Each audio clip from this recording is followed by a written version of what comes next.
Tony Hawk's games, we admit it, they look difficult. This skateboarding franchise plays fast with a camera that swoops about all over the place while you keep your eye on around 7 different meters and press every direction and almost all of the other buttons at once. Overwhelming is the word, but don't worry, this is our beginner's guide.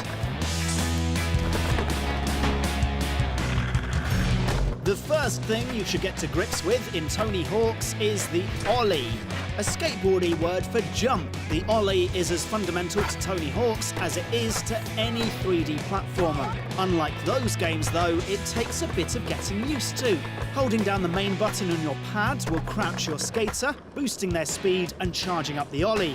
Release the button and up you go, getting a little more air depending on how long you are holding for. Tapping up at the same time can modify the ollie into a no-comply or a boneless, which gives you more height and a better score.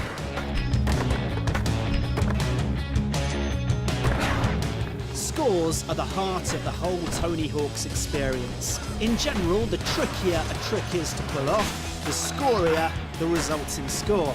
Tricks are split across 5 main categories: manuals, flips, lips, grabs and grinds. The game's depth comes from combination, modification and variation, linking different tricks together in different ways without stopping or bailing. Grabs are important to set a good base score, while manuals are essential to build up a multiplier. Multiplication is the key to a high score. You can hit all the fancy tricks you like, but they'll always be worth more if you can add something on the end. Don't forget to throw in rotations either, with the more you spin netting you a higher score per trick.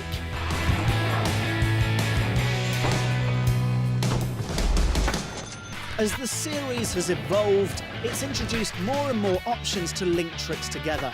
First, it was the revert, then the spine transfer, then the wall plant.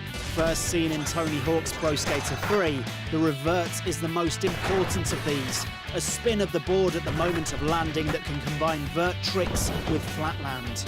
This was the move that made big combos a reality, so you absolutely have to master it. The spine transfer is good for getting from one quarter pipe to another, or handy if you decide you want to be out of a bowl. The wall plant is good in emergencies, when you're flying at a wall by mistake and need to turn around fast. But if you want to be smarter about how you use it, you should think of it more like a mirror. Whatever line you travelled on to get to the wall, now you're in the perfect position to go right back along it.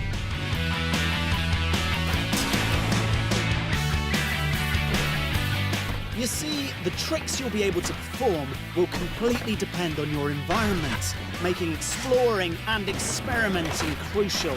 The levels of Tony Hawk's are designed around crisscrossing lines of movement in 3 dimensions, though they're not always obvious. A good line is usually a mix of objects laid out in a way that demands variety. Rails for grinding, quarter pipes for grabs, flatland for manuals, and in a way that can be endlessly repeated.